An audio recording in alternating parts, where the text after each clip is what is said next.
Okey, hari ni aku ada ambil lauk makan tengah hari dekat Anjung Keli, Perlis.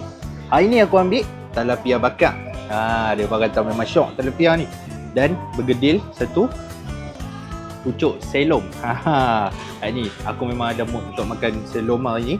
Aku ada ambil belacan sikit, belacan cabai hijau. Dan jangan lupa ni. Ni yang orang duk kata ni, keli rangup.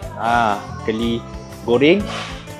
Aku ambil dengan ada belacan-belacan yang memang ramai orang kata memang kenal sungguh lah dengan keli goreng dia. So, korang tunggu lagi. Ayak pun dah ada. Hari ni ayak sirap Bandung saja. Meriah sikit dah meja. So, kita makan. Kita try. Bismillahirrahmanirrahim. Ni aku duk tengok dia bakar dari tadi kan. Kawan tu duk bakar dari tadi. Mesti sedap. Bismillahirrahmanirrahim.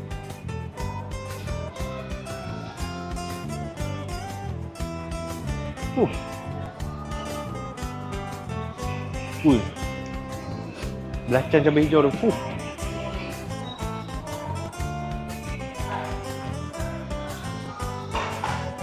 Memang ni. Tu dia memang garing ah.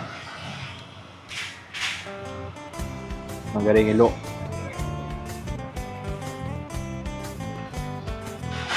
Dia kuah masak lemak ni, memang memang sedap weh.